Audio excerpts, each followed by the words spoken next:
Bismillahirrahmanirrahim. Assalamualaikum warahmatullahi wabarakatuh. Jumpa lagi bareng admin di channel Rabu Misteri. Seperti biasanya pada kesempatan kali ini, saya akan membagikan sebuah kisah yang kali ini berjudul Lampor. Kisah ini ditulis oleh Kang Dioseta. Dan bagi teman-teman yang ingin langsung membaca karya-karya beliau, bisa langsung klik profil beliau yang sudah Mimin sisipkan di kolom deskripsi video ini. Namun sebelum kita lanjut, alangkah lebih baik bagi teman-teman yang belum subscribe, silahkan bisa tekan tombol subscribe-nya. Dan jangan lupa aktifkan lonceng notifikasinya agar tidak ketinggalan video-video terbaru dari kami. Untuk itu, tanpa perlu kita buang-buang waktu lagi, inilah kisahnya.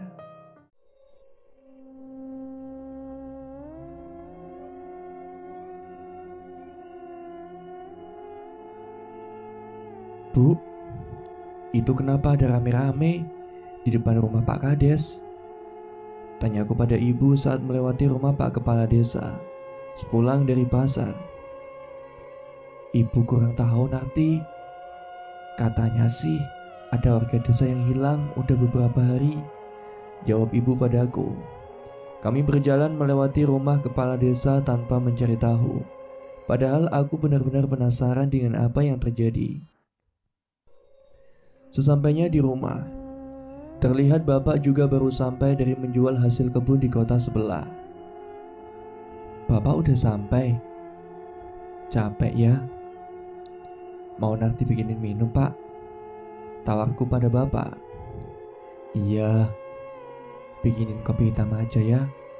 Ini ada oleh-oleh buat kamu, jawab bapak sambil memberikan sebuah kantong kresek dari tangannya. Aku segera masuk ke dalam rumah dan membuat kopi hitam untuk bapak. Dari dapur terdengar suara perbincangan antara bapak dan ibu. Bu, apa benar Supri hilang? Tanya bapak pada ibu yang sedang membereskan belanjanya. Ceritanya sih kayak gitu, Pak. Bapak kan temennya. Apa bapak bener gak tahu dia kemana? Jawab ibu dengan kembali bertanya. Terakhir sih ketemu bapak sekitar 3 hari yang lalu. Habis itu bapak udah gak dengar kabarnya lagi, cerita bapak. Aku mengantarkan segelas kopi hitam pada bapak dan ikut dalam perbincangan mereka. Hari pun mulai malam. Hari ini aku berjanji untuk mengantarkan baju jahitan ibu ke rumah temannya di ujung desa. Tak seperti biasa, jalanan di sekitar desa sudah sepi. Padahal azan maghrib baru saja berlalu. Hembusan angin dingin yang cukup besar meniup belakang leherku. Rasa menggigil yang tidak biasa kurasakan di seluruh tubuhku. Pantas saja warga desa mengurung diri di rumah, mungkin karena anginnya sedang besar. Aku meneruskan perjalananku hingga sampai ke rumah salah satu pelanggan ibuku. Rumahnya terlihat sepi, namun aku tetap berjalan untuk melewati halaman rumahnya dan mulai mengetuk pintu rumahnya. Namun tidak ada yang merespon. Dari jendela terlihat ada aktivitas dalam rumah. Namun mengapa mereka tidak membukakan pintu? Aku mengetuk lagi lebih keras, namun kali ini dengan teriakan. Permisi ibu, Narti mau ngantar jahitan. Kali ini tak menunggu lama teman ibuku itu membukakan pintu. Ya ampun Narti, kenapa gak besok aja sih? Sabutnya dengan muka yang terlihat agak pucat. Ya gak apa-apa bu, besok kan Narti sibuk bantuin bapak lagi, jawabku. Aduh, jangan keluar malam-malam dulu dek Narti.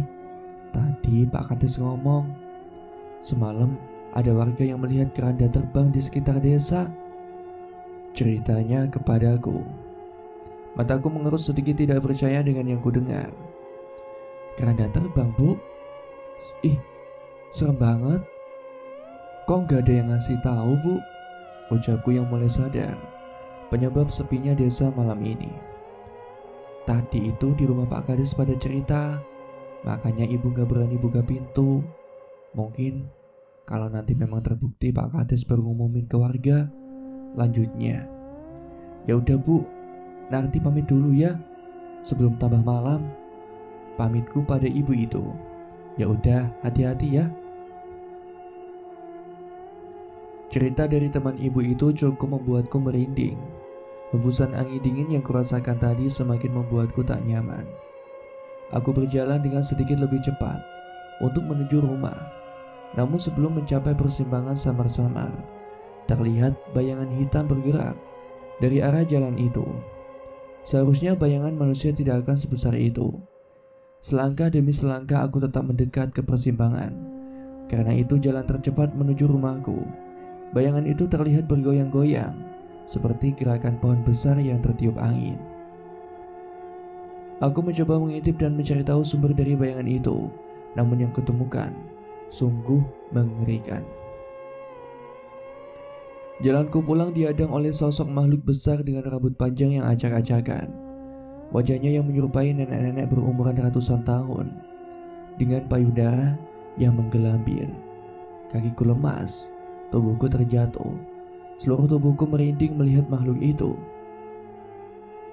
Itu wewe gombel. Aku tahu ciri-cirinya.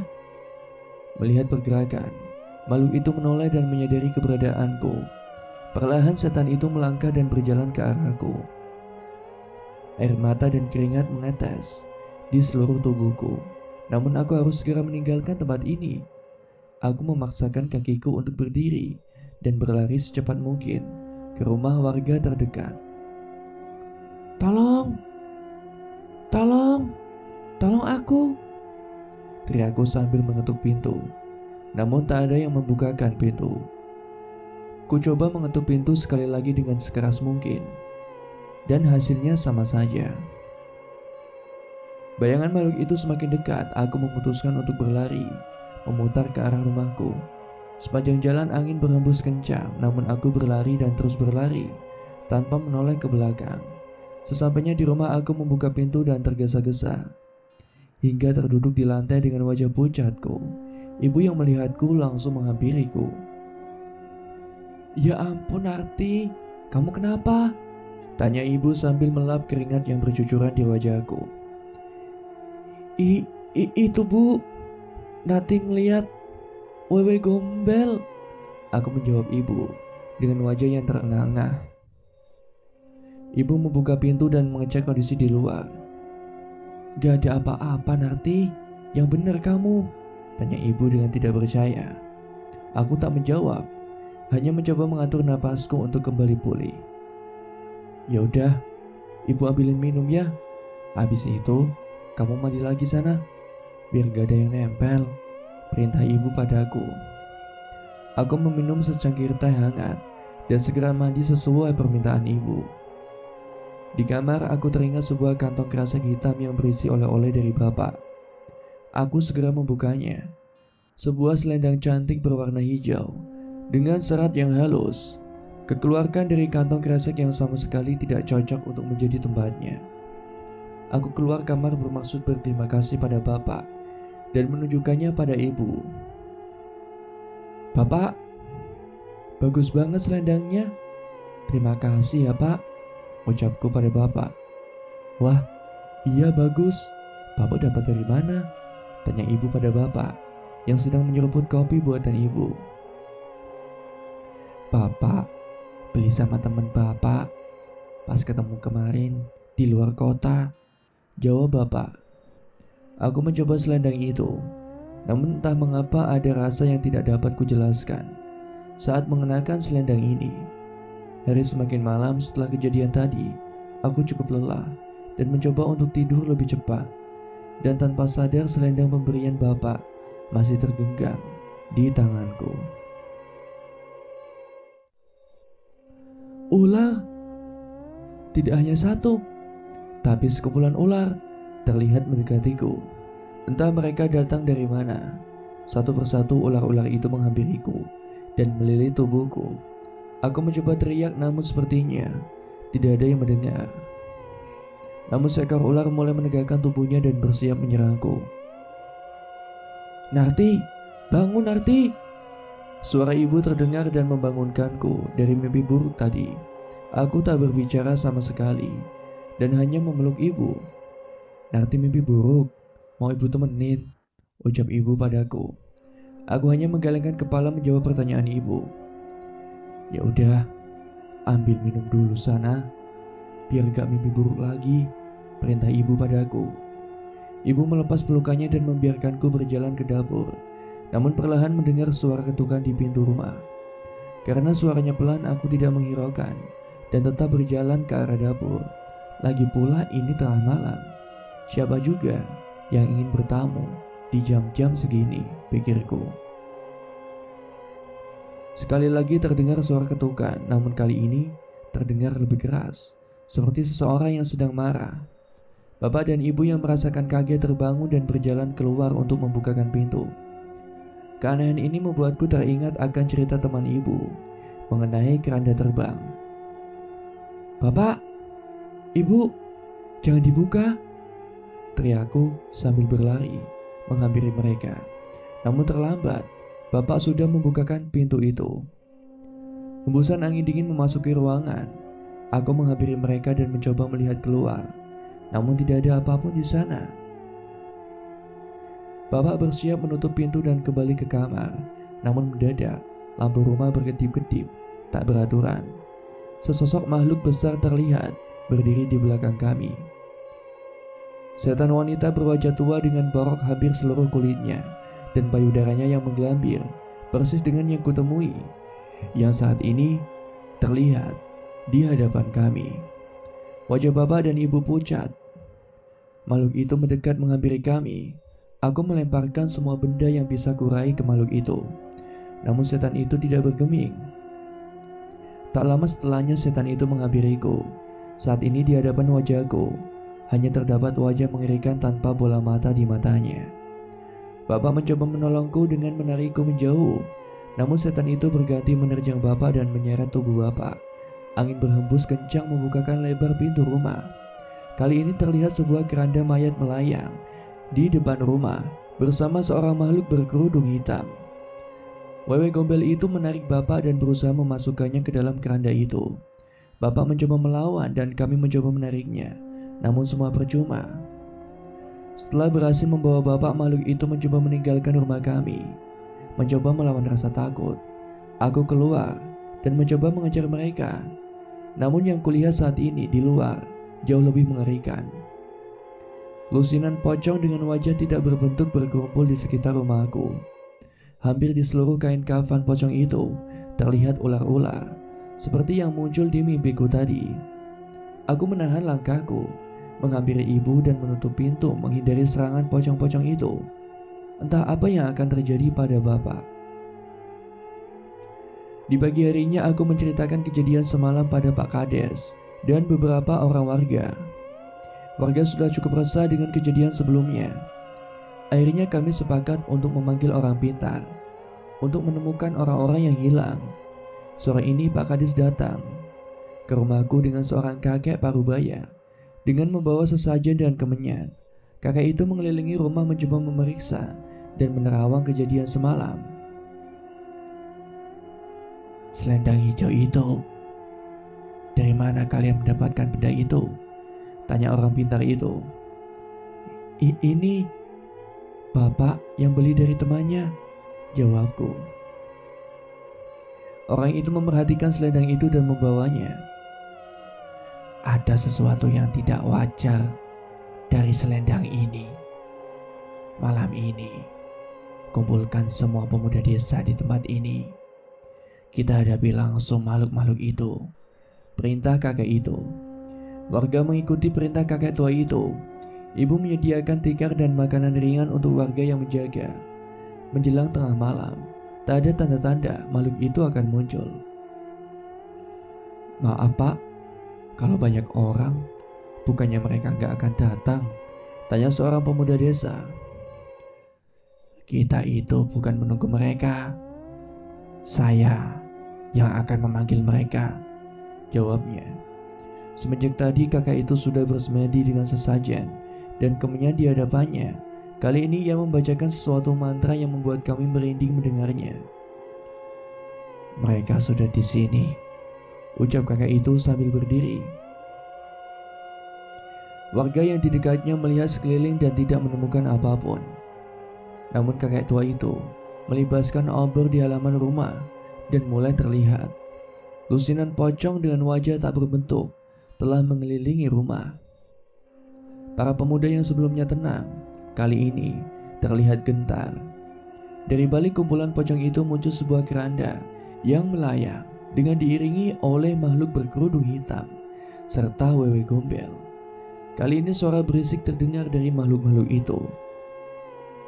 Sebelum makhluk itu mendekat ke warga, orang pintar itu menghampiri keranda terbang itu. "Jika ini yang kalian cari, bawalah dan kembalikan kepada sang ratu. Setelahnya kembalikan mereka yang kalian bawa," ucap kakek itu.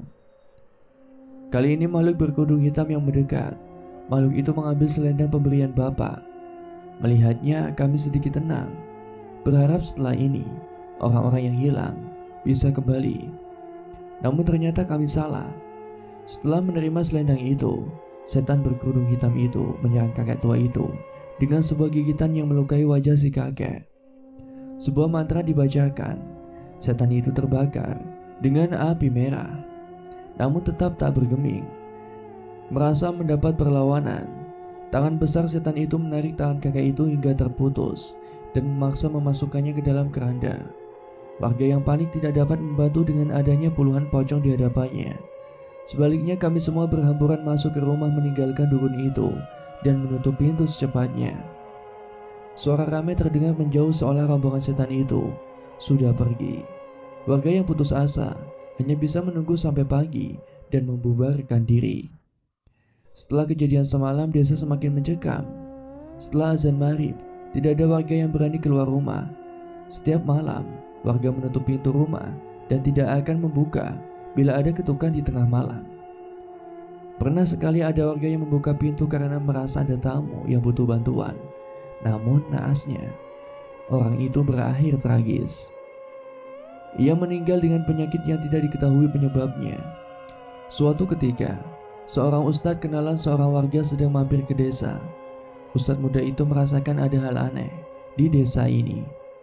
Dengan sedikit paksaan, warga menceritakan dengan jujur saat memanggil orang pintar untuk mengisi setan yang meneror desa ini. Akhirnya ia memanggil teman-teman pesantrennya dan mengadakan pengajian tiap malam. Di hari ketiga, bapak ditemukan muncul dari pepohonan di pinggir desa dengan kondisi linglung dan tidak ingat dengan dirinya. Pak Ustadz berpesan agar kami rajin membacakan ayat-ayat suci untuk Bapak untuk menghilangkan pengaruh dari setan-setan itu. Hingga sekarang warga lain dan orang pintar yang hilang tidak pernah ditemukan. Saat berniat meninggalkan desa, sang Ustadz memerintahkan warga untuk meneruskan pengajian di desa agar tidak ada niat-niat jahat dari setan-setan tersebut untuk menyerang desa kami lagi. Wallahu a'lam bishawab. Demikianlah sepenggal kisah yang bisa saya sampaikan. Semoga dari kisah ini bisa diambil pembelajaran untuk kita semua, untuk senantiasa meningkatkan ketakwaan dan keimanan kita kepada Allah Subhanahu wa taala. Amin amin ya rabbal alamin. Terima kasih. Semoga bermanfaat dan sampai jumpa di cerita-cerita selanjutnya. Wallahul muwaffiq ila aqwamit thariq. Wassalamualaikum warahmatullahi wabarakatuh.